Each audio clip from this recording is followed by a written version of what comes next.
Bureaucracy's basement to your ears. This is the weekly meeting of the Queen City Improvement Bureau Musical Edition.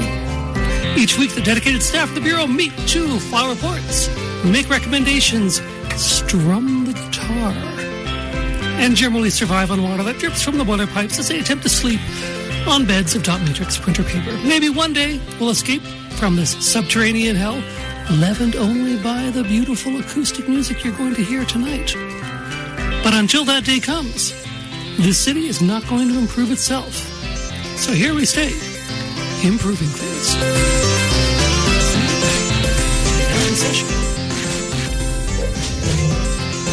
Hello. Oh, hello. How you doing? Hello there.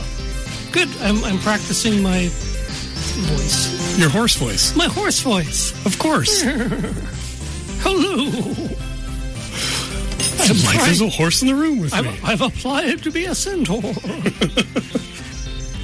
I don't have the body for it because I'm just a human. But I'm trying the voice. It's radio, so you could have just said you have the body. Strike that. I'm a centaur. I got the horse bits. I got the legs. I got the I got everything. I'm a centaur. Brilliant. Ooh. Nailed it.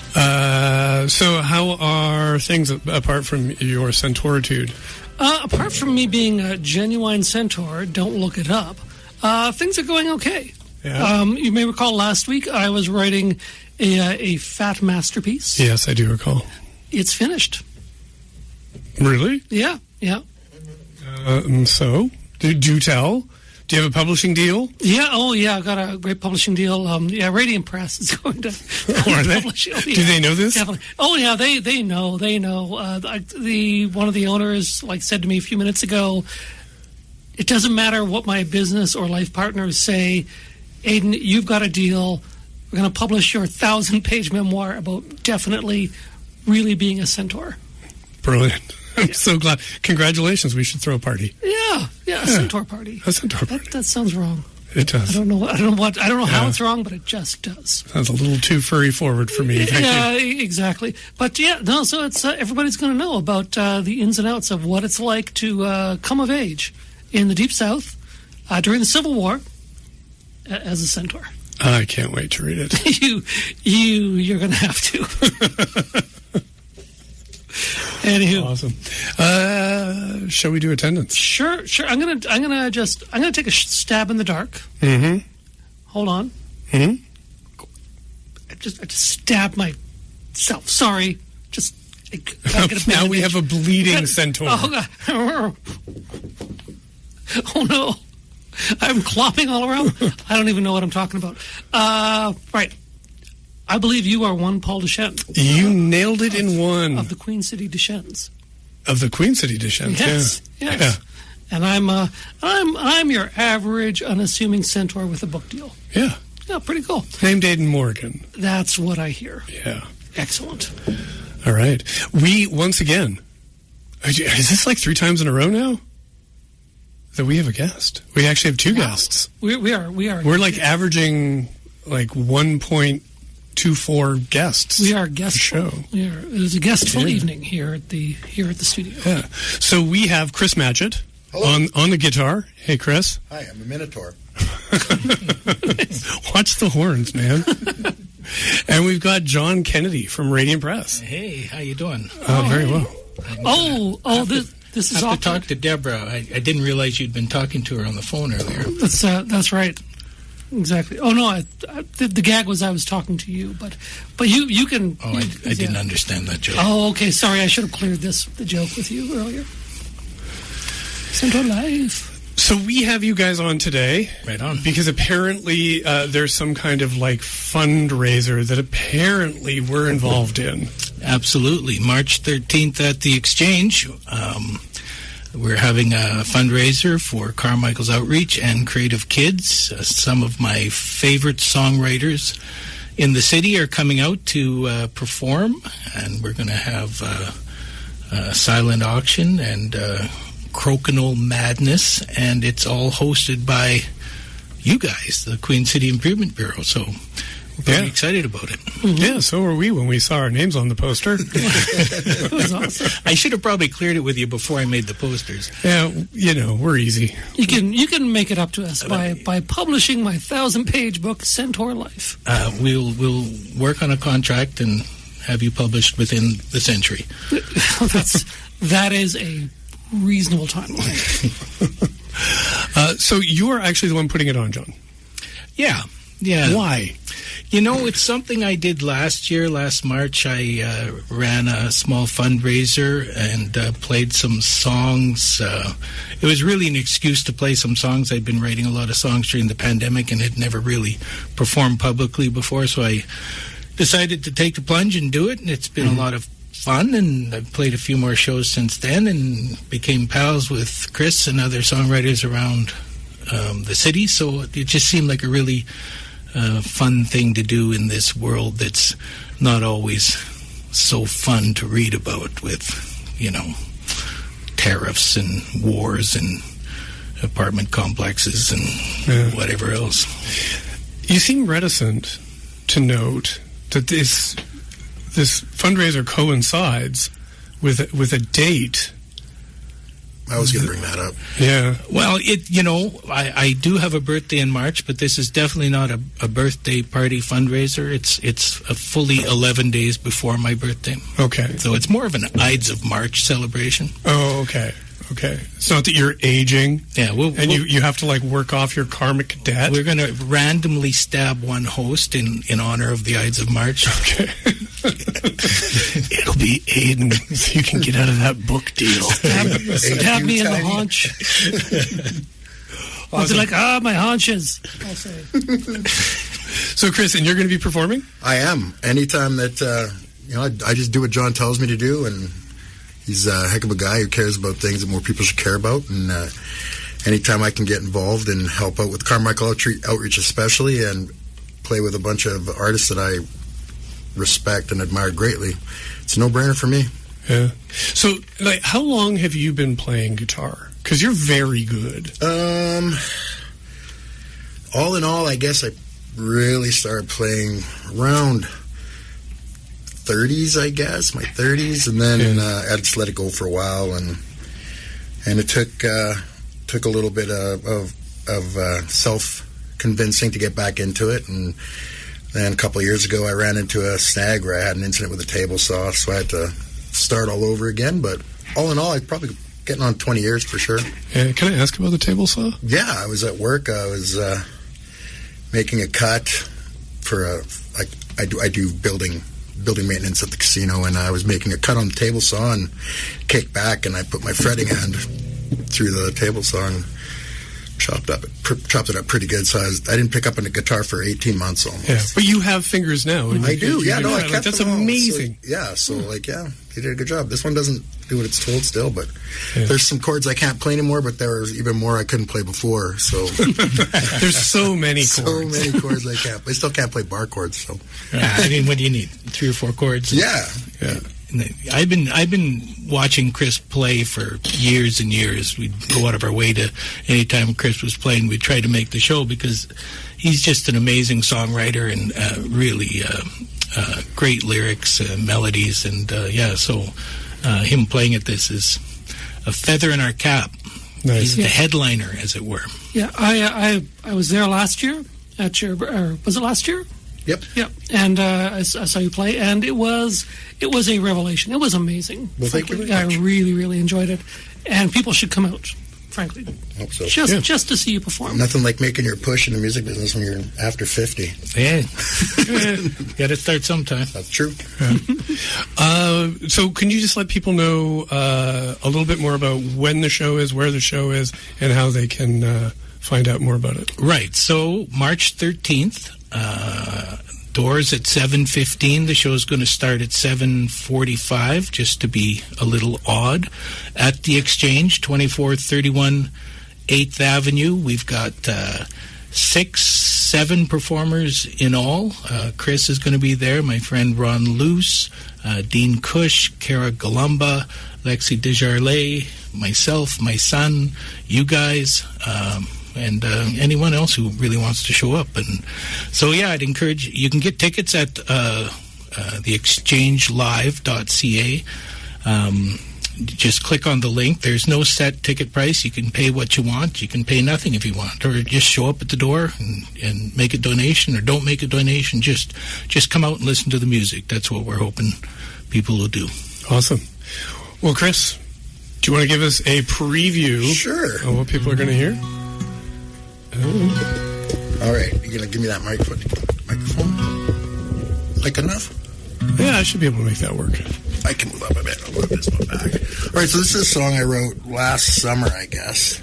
And it's about, I was just thinking about the state of things and how we tend as part of the human condition to shift blame away from ourselves, whether that be in personal relationships or in society in general. And I came up with this, and it's called All-Purpose Excuse.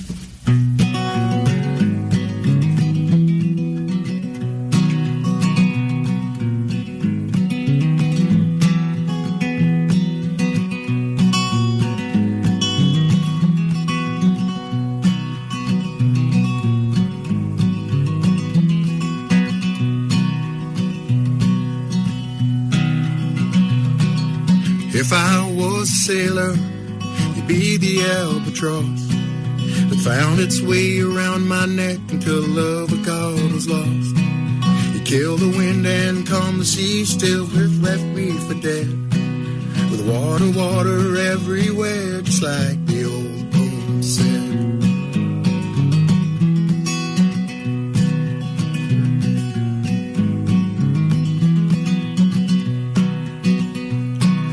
If I was an astronaut, you'd be the heat shield flaw that fed me to the atmosphere's angry flaming jaws.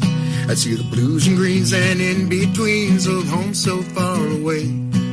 Well, I'd spend all eternity as charcoal lost in space. And I'd hope by now you might be used to the role that I had made for you as my all-purpose excuse. 'Cause I categorically refuse to accept responsibility for stupid shit I do.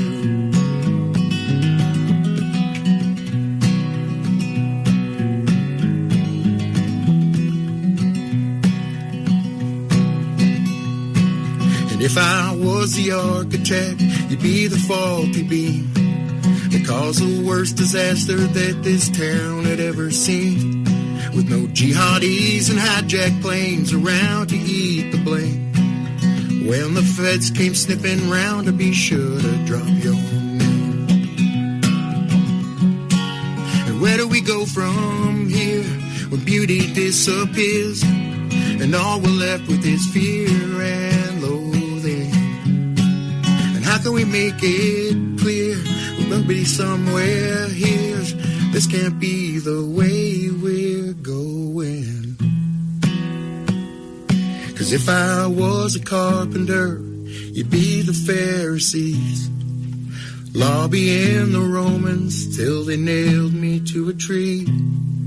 And when old Pilate washed his hands, he'd get no grief from me, 'cause 30 silver ain't so bad for a crazy Nazarene.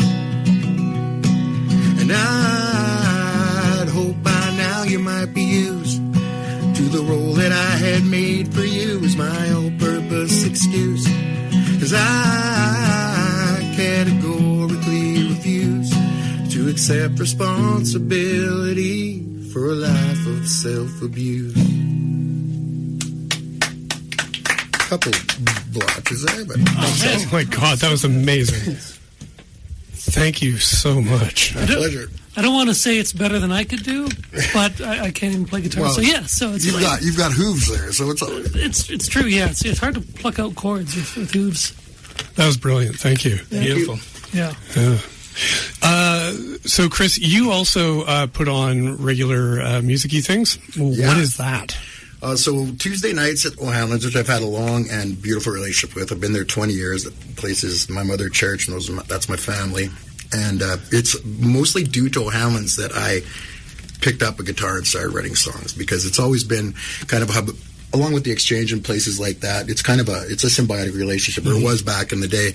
But so many talented musicians, like some of my best friends that I've met through there, like Carl Johnson from Library Voices, Mike Dawson, Dagan Harding, all those boys. And there just wasn't, if I was going to hang out with those guys, then I had to try to keep up. And so I picked up guitar there. And so Tuesday nights, I decided, and in no small part thanks to John for, getting me organized, that I wanted to do something for the songwriting scene in this town to push it forward. Because coming up, I know what it's like as a songwriter playing solo to have people, while you're spilling your guts out up on stage, talking over you or playing foosball right next to you. And I wanted to give people coming up, new songwriters, a venue and an opportunity to play to an audience that is there to listen to them. So every Tuesday, 2 Tuesdays a month, I have a panel storyteller circle of like we did last year at John's thing, where the guys, I've picked 3 guys or ladies or whoever to come and I get to pick. So it's people I admire for the most part, and they take turns playing songs, discussing the process, the influences, and we do that for about an hour. And then after that is an originals only open mic, so anybody can come up and no covers. Well, I mean, at least one original song. Everybody gets 2 songs per round, and one of them has to be an original. It doesn't have to be music. It could be spoken word, poetry, anything like that. So, yeah, I just want to kind of foster the songwriting and the writing movement as a whole in town.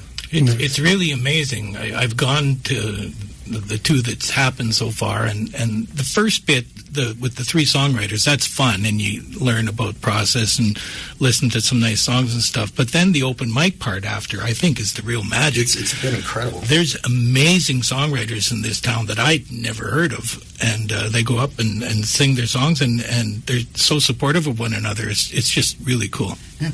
Nice. So we're on 91.3 FM. Access Now Community Radio, CJTR. Yep. Yeah. Different. Yeah, we've got a new script. We've been rebranded. Yeah. And thanks to Access for, saving our bacon as a radio station. So yes, thank you. That's a natural fit, right? Community television, community radio. It seems to be working out, yeah. Yeah, and they've been super welcoming. Way nicer studios in... That's what I hear. That's what I hear if we weren't in a basement. Yeah. Yeah, the sub-basement. They sent a new cable over, and it's nicer, and it's cleaner, but, it's still the same old sub-basement. John, you're actually going to be performing at this event as well? Sure. And what is your team called? It doesn't really hit. I go by John Kennedy sometimes. Sometimes I call it the Kennedy Project, depending on who might be showing up with me. So it's this time around, it's going to be myself and probably my son if he can get off work, and we'll have. His boss won't let him go to this. Well, yeah, I mean, I go kidnap. The thing is, he just has to remember to ask for time off. So, Kieran, if you're listening, don't forget to ask for time off next Thursday. If you need a ride there, oh my God! Yeah, and if you need a ride there, Kieran, just call me. It's going to sneak up though. It's like 2 weeks. Oh, I know. Just thinking about that today, and I got to get the silent auction together. So yeah, you're another person who your live career as a musician started later. Started very later. Started about 1 year ago.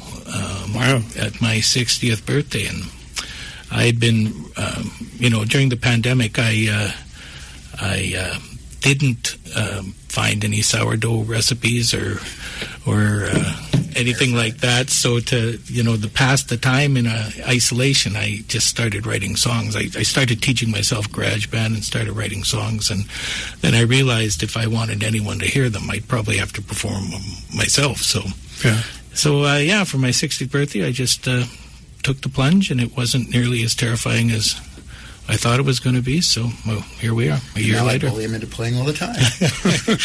I was semi-retired last summer, and then Chris asked me to play a show or two, and so I just kept it rolling. And right on. And I guess we should make the announcement now, Chris. We formed the world's oldest boy band. Yeah. Oh yeah. Yeah. Which, like...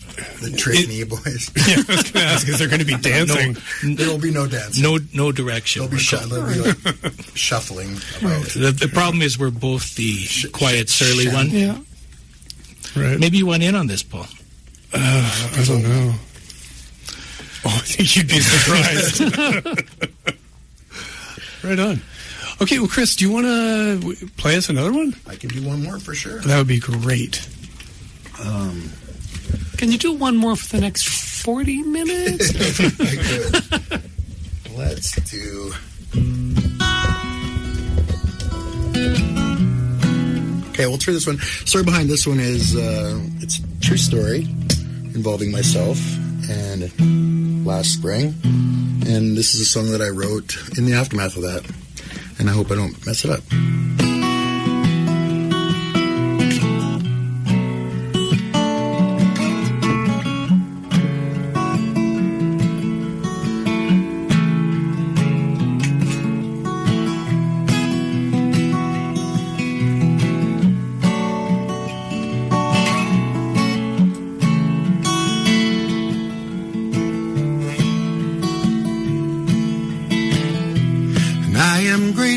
For the messenger you sent to try to shake me, you tried to break me, you only left me belly bent.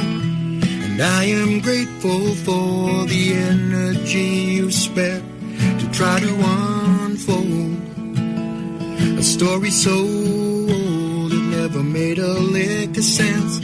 And I am grateful for the closest of all calls I found a light in, being frightened, it burned my shadow on the wall.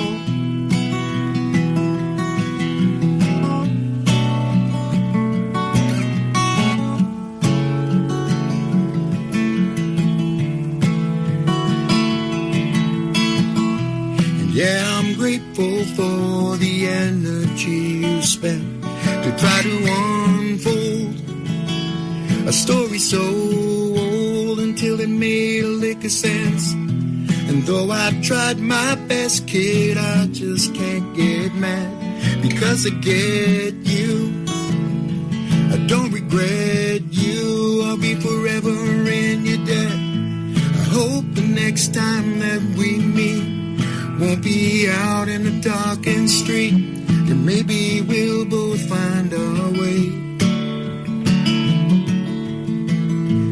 Say that victory is sweet, but I've learned way more from defeat. It's like singing songs without much to say.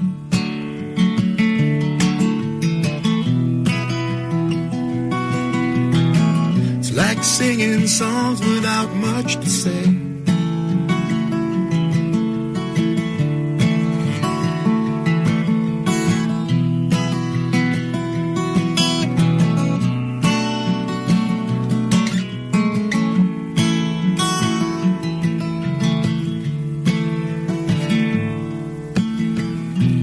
Yeah, I'm grateful for the messenger you sent to try to shake me. You tried to break me, you only left me a little bent. And yeah, I'm grateful for the closest of all calls I found the light in, being frightened, it burned my shadow on the wall. I hope the next time that we meet won't be out in some darkened street. Yeah, maybe we'll both find our ways. I've heard that victory is sweet, but I've learned way more from defeat. It's like singing songs without much to say.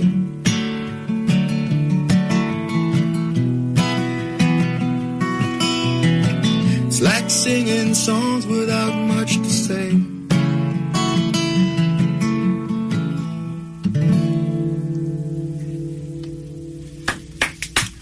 Thank you. Dang, man. Woo. That was fantastic.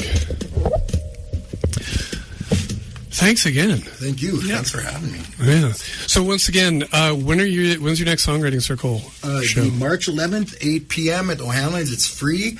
Like we were saying, no cover, no covers, but no cover, at least one original in the open mic. So we'll have Aaron Okamesum, Artie Balkwell, Justin Balkwell goes by Artie, and Christopher Mooney will be our featured panel that night. And then the open mic after until people don't sign up no more. It fills up fast, so... It does. Yeah. Right on. Yeah, hope to see everybody out. Cool. And John, the charities that you picked to support through your event, what are they? Why did you pick them?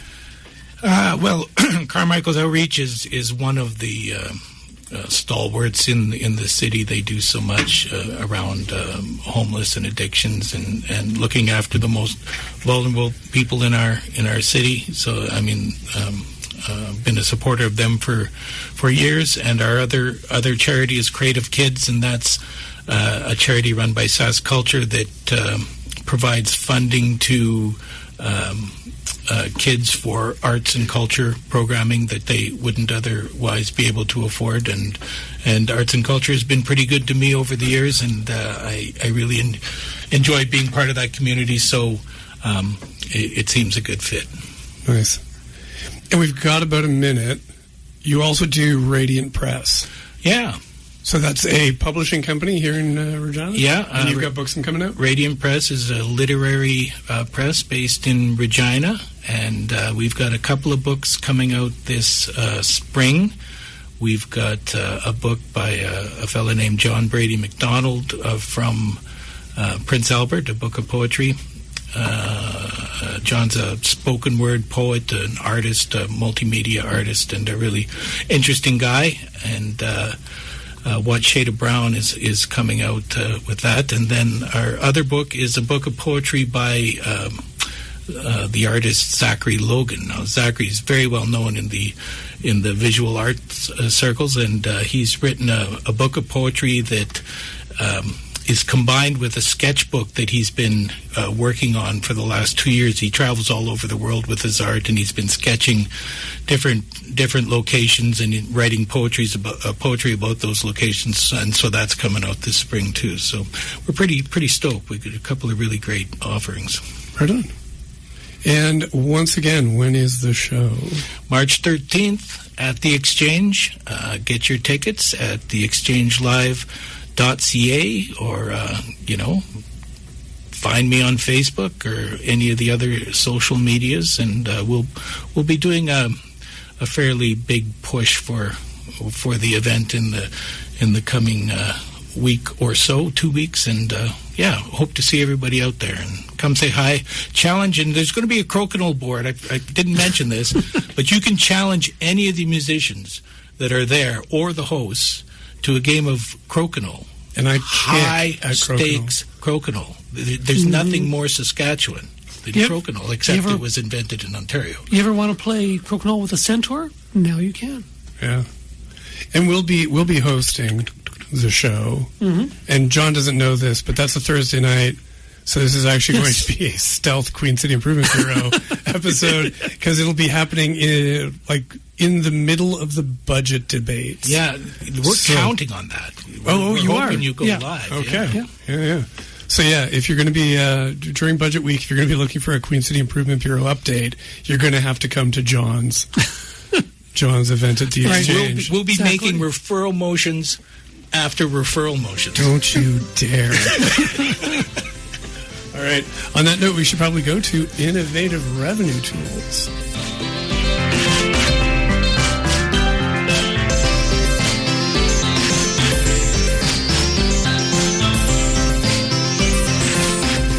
And we're back from Innovative Revenue Tools. Oh, I'm glad you returned. Yeah, sorry, I decided to go for a little gallop. Oh, yeah? Yeah, just around the courtyard. Yeah. You've been much more sort of feisty and active, frolicky. Yeah. Yeah, it's all these it's all the Centaur meds that I have to take to maintain my magnificent form. If I don't take them, I revert like back horse to dewormer. Yeah. Like I take ivermectin. Yeah. On a regular basis, and if I don't take it, I revert back to a regular human. Oh my. Yeah. Wow. Yeah. And you're so COVID free. I know. I'm extremely healthy, and I exercise. I get brushed down regularly. Yeah. Yeah. Worm free since I'm actually a little 2023. I'm tired of you asking me to hose you off. Frankly, I'm frothy Paul. Hose me down. That's right. I've worked up a fine lather, a fine pink lather from like riding the steps. Yeah. The Mongolian steps. So Chris had to make his way out of the sub-basement, so it's just three of us. Yeah, now. his trivia team is counting on him, and he had to yeah? he had to make it down for round 2. Okay, when are trivia nights? This is a O'Hanlon's thing? No, this is a Lancaster's thing. Oh, really? Yeah. Okay. So every Thursday, I guess. It's not. I don't know. Okay. You're not a trivia man. Well, Yeah. I know a lot. No, I don't. No. You're not a trivial man either. No. A serious man. So, speaking of trivia, Or quadrivia. Quadrivia? Yeah, it's the other side. The trivium, the quadrivium. I have lost my notes for our show. We're talking classical education here. Yeah. Hey, I was, by the way, while Chris was singing, I was looking up Centaur jokes. Oh, yeah? There are Centaur jokes. But I think these sites are like all written by AI because these are not funny jokes. Okay, let's hear one. So, you're my main attraction. That's a Valentine's Centaur joke. But some of them are, they don't make, like, Centaur age is just a number.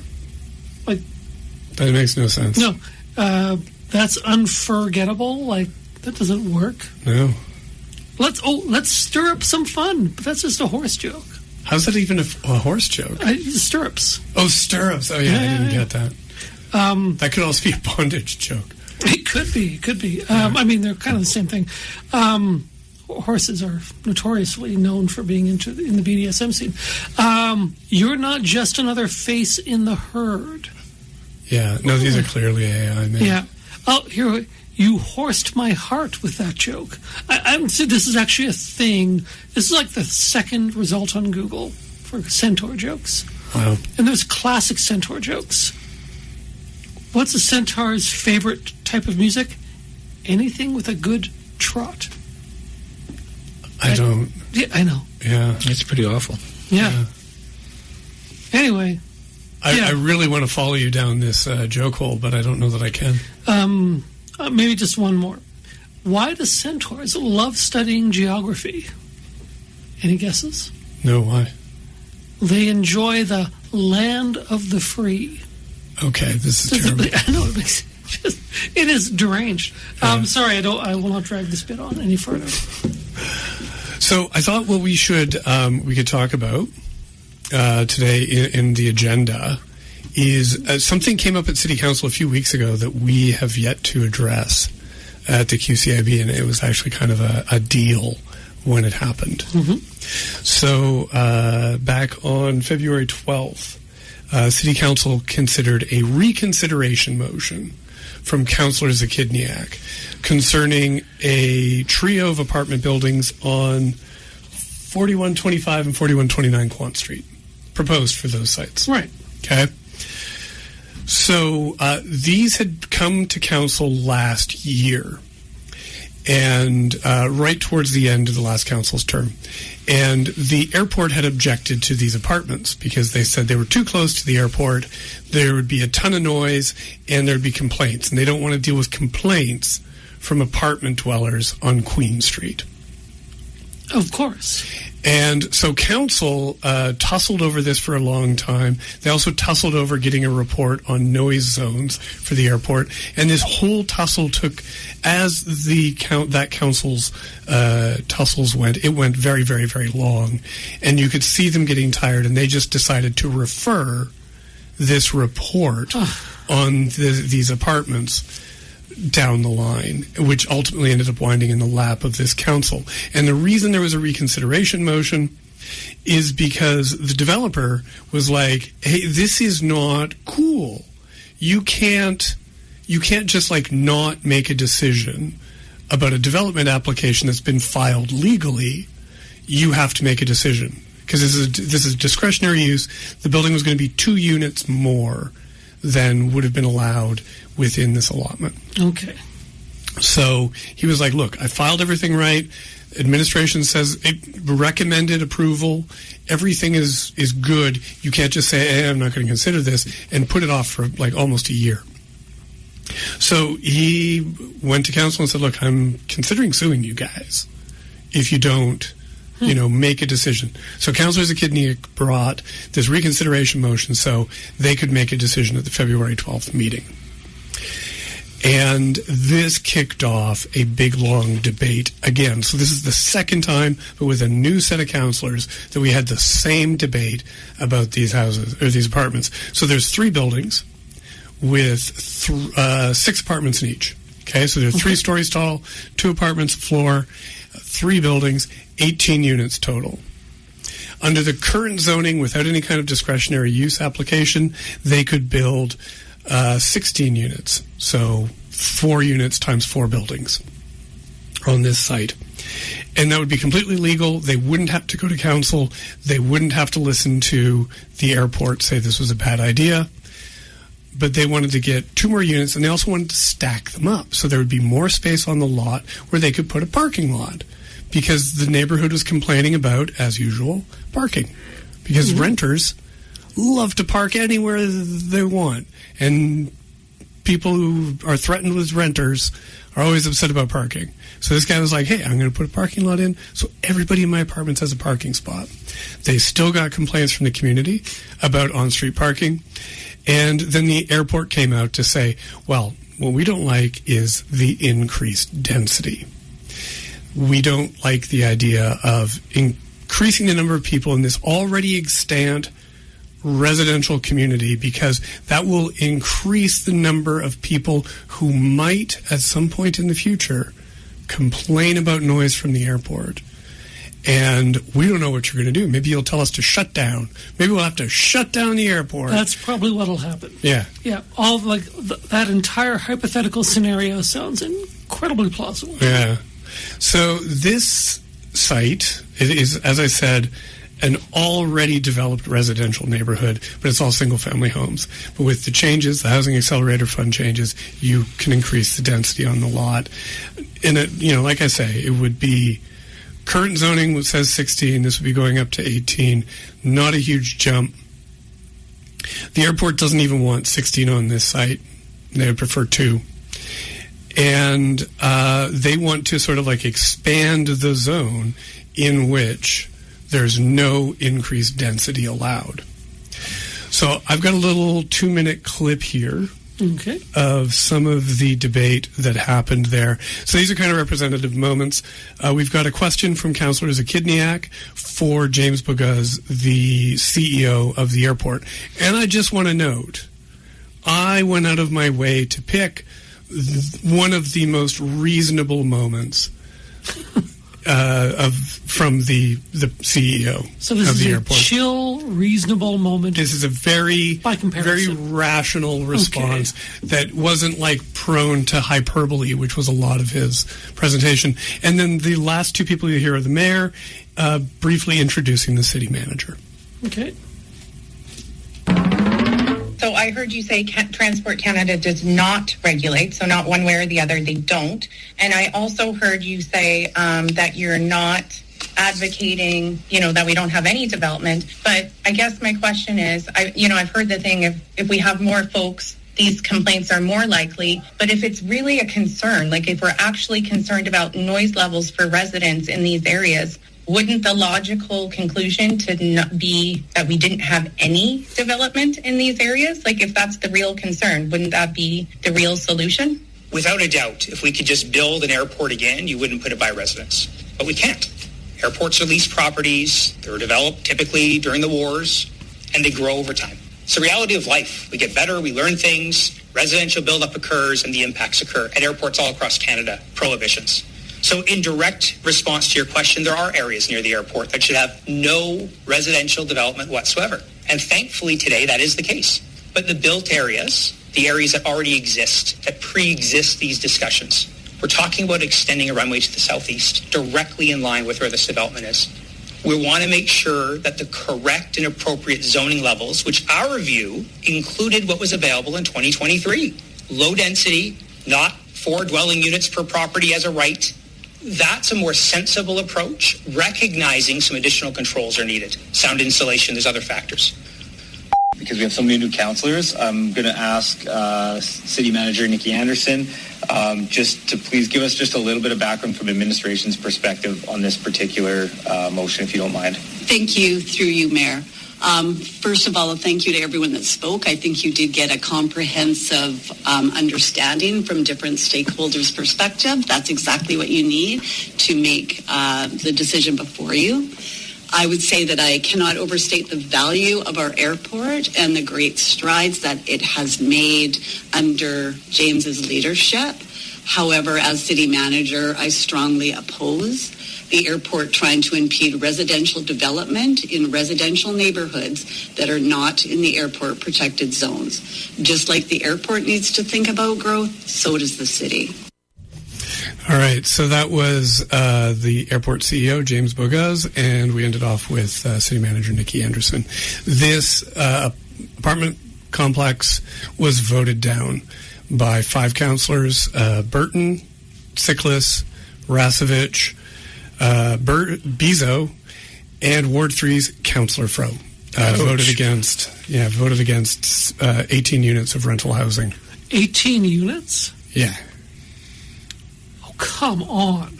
Yeah. Okay. And this development would be, the airport's concerns are about a development that would be more than a kilometer from the end of the runway. And he's referred to like the runway being extended to the southeast. But there's like the Louvain there. There's like a hard limit on how much further they can expand to the east, which means they will probably never encroach any further on this Queen Street site. And from what I've heard, this developer will not be going ahead with any development on this site because the financials just aren't there at a smaller number of units. And so we have effectively killed 18 units of rental because of these 5 councillors. And it was a tie vote, by the way. And a tie vote always fails. And we will probably get nothing on these 2 lots. So they won't be collecting property tax, and people won't be getting extra housing. I believe the CEO of YQR was probably referring to the prophesied one who would arise in a time of stress and complain about noise from the airport. Oh, yeah. I've read those prophecies, but I always wrote them off. No. It'll happen, and when that happens, the airport will be abolished, and Regina itself shall wither and die. I think the city manager hit it right. Like, why is the airport even weighing in on this stuff? Yeah. It does fall, the house does fall just outside. So there is a report coming. There's a lot of references to a report coming in Q1 of this year, but that report was actually released in Q4 of last year. It just wasn't formally presented to council yet, but it is available on the city's website to read. And these apartments are just outside Zone 2, which is a zone that the report recommends not having greater density in, but city administration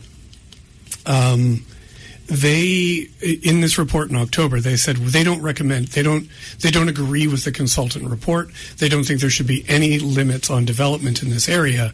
And one of the key points of data that they point to is that CMHC, the Canada Housing and Mortgage Corporation, which is administering our Housing Accelerator Fund money, has told us, the city and all cities, that noise nuisance is not a rationale for limiting density. That is a risk that developers can take themselves and that homeowners can choose to live with.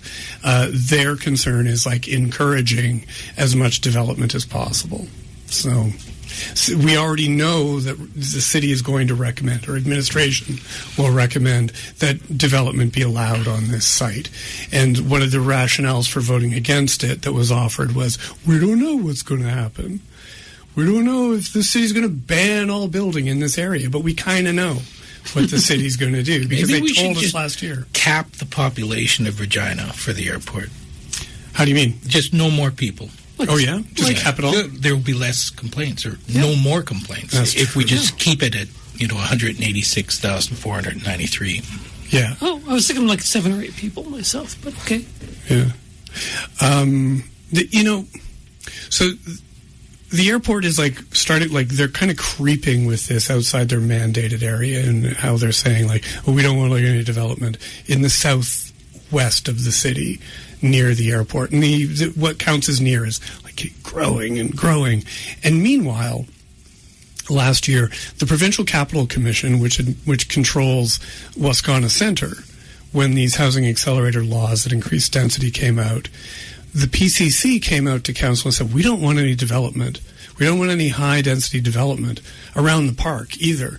And even though technically their mandate is the park, they had mapped out a swath of blocks around the park all the way around it. So so they were no, we don't want any high density development anywhere near the park. Mm-hmm. And the city turned this down, even though there were councillors who liked the idea. And there were a lot of residents who came out to say, we don't want to see high rises peeking above the trees because we don't get to pretend that we're in the wilderness anymore. Exactly. And the last thing we want is people living in apartments and looking at us walk our dogs from their balconies.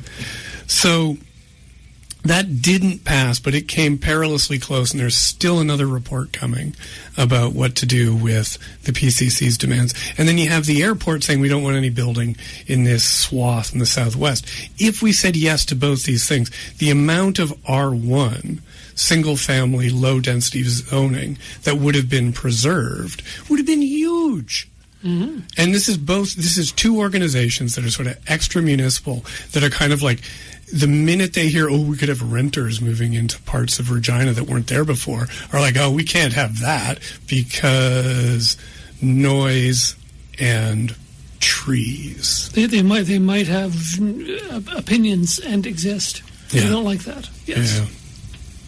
So, anyways, it's the paradox of a city. They want revenue and growth, but they don't want people to actually live there. I don't know how that works. Yeah. So does this developer have any recourse for this area? Do you reapply or appeal? Or I don't think so. I think this project is pretty much dead now. Yeah. Well, that's sad. Yeah. And if we get a report in a couple of months that says development is allowed at this site, you can shrug and say, oopsie, maybe we should have said yes, but this developer is out tens of thousands of dollars now. And you know what makes this really annoying, just for me personally, is that I have to be sympathetic to a developer.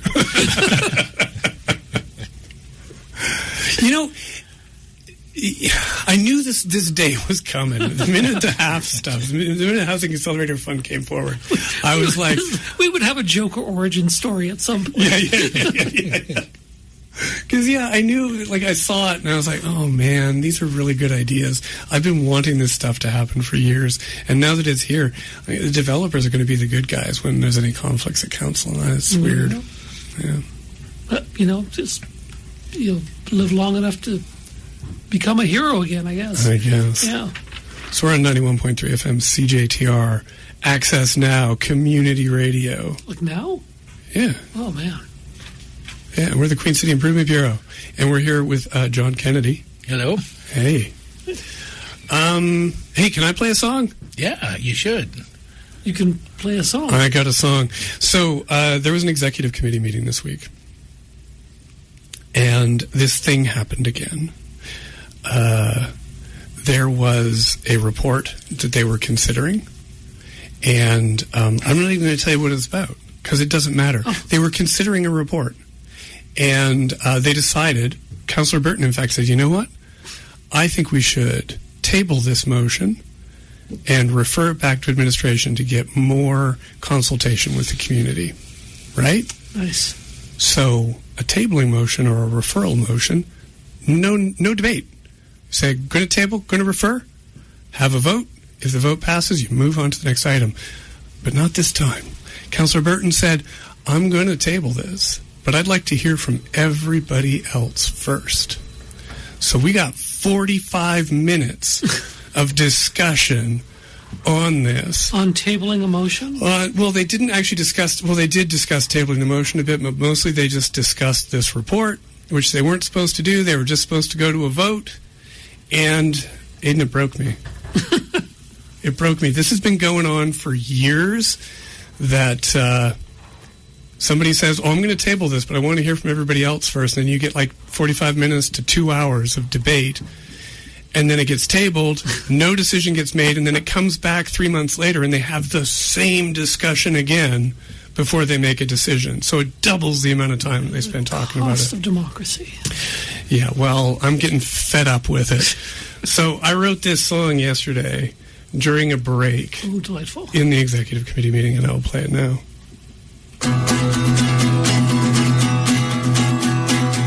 Hey, City Council, we gotta talk about referral motions, cause I got a notion you don't know how they work, you see. There's no debating a referral motion, cause the whole point of the referral motion is that you have to refer something back to administration because you don't have enough information, and if you keep talking, it'll be out your ass. That means you even have a notion to make a referral motion. Don't let everybody speak first, just vote and move on, because once you realize you don't have enough to go on, anything you say from that point on is out of wasted work. You won't make a decision or even a recommendation. There's no point to all your talking, it's just a circle jerk. Hey, City Council, on the subject of tabling motions, same difference, no debating, just vote and move on. You need to learn when to stop talking. I know you'll find it shocking, but some questions are better off unasked. If you doubt what I'm saying, pull the procedure bylaw, section 20, subsections 10 to 15 off the shelf. If you want to ignore it, by all means you can do that, but when your meetings run to midnight, you've done that to yourself. Beautiful. There you go.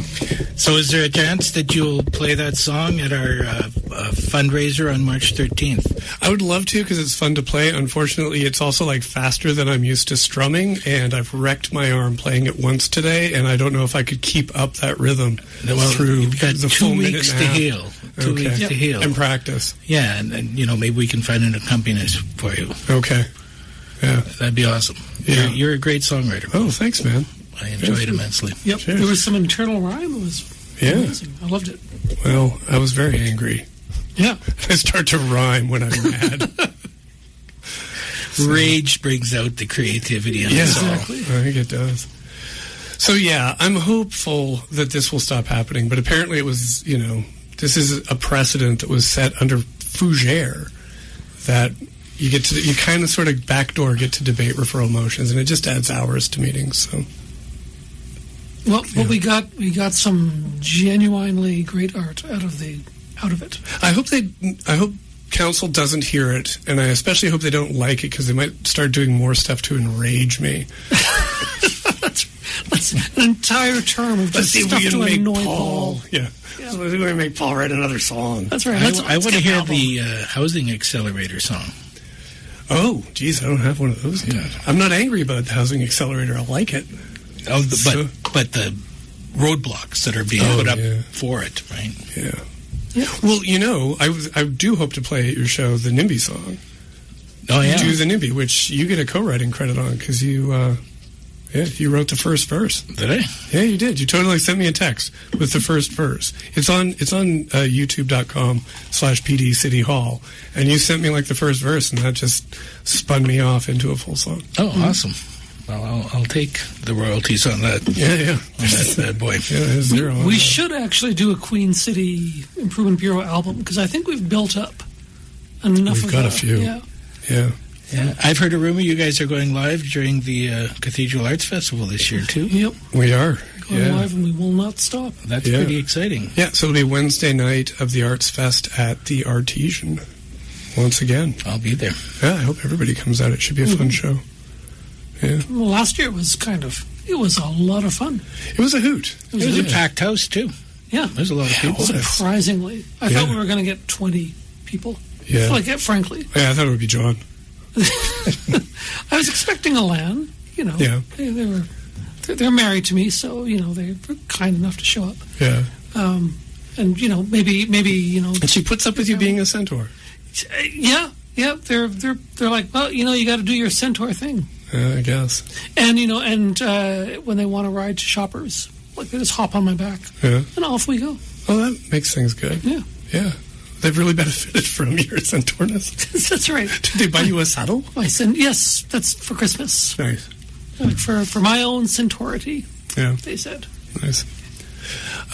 So that will be Arts Fest Wednesday night, and we're going to have guests, and I'm hoping we'll have, theme music live performance, and some live music, and I don't know what else we're going to do. I want to get Marissa back on the show. I want to ask her more about the crime plane. Yeah. And I'm hoping we can get Alex Kwan, too, maybe some other journos from town. Yes. Get a debate going. Yeah, but anyways, we are pretty much out of time here. Are we? Yeah, we totally are, man. We're so chatty on this here episode. Yeah. Great music and good guests. A fine time had by all. Yeah, thanks for coming again, John. Oh, thank you. I'm looking forward to the show with you, and I like being on the show because I've heard you get a certificate of performance, a vector improvement certificate kind of thing. So you do? Yeah. Oh, yeah, we got to get back into that spirit. The printer didn't survive the move across the basement. Improvement vectors aren't a thing anymore. Not really. Yeah. No. Access doesn't have printers, apparently. They can't afford them, so it's all digital. It's all digital, yes. Ones and zeros. Now we just have a crypto, an NFT. Blockchain. Yeah, that's on where the blockchain. You put the improvement vectors on the blockchain. Yeah. Brilliant. One last time. When's your show? March 13th at the Exchange. Tickets available at theexchangelive.ca. Okay. We be hosting, you be posting. Yep. Whatever that means. Okay. We got to do the thing. All right. Well, I move to adjourn. I second that motion. Well, then the motion is passed. You've been listening to the Queen City Improvement Bureau on 91.3 FM CJTR Access Now Community Radio. I like the sound of that. We are broadcast live Thursday evening, 7 to 8 p.m. Rebroadcast Monday afternoons, 3 to 4 p.m. By the way, your hosts, Paul Deschamps and me, Aidan Morgan. Our guests, John and Chris. Great music, etc. Music by Ryan Hill, aka Guidewire. What else is going on with the things I usually say to check out our website? Yeah, website. We got a website, queencityib.com. We're on Blue Sky. PD City Hall, Queen City IB.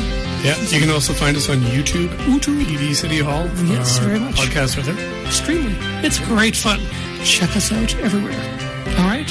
That's it, friends. Keep on improving.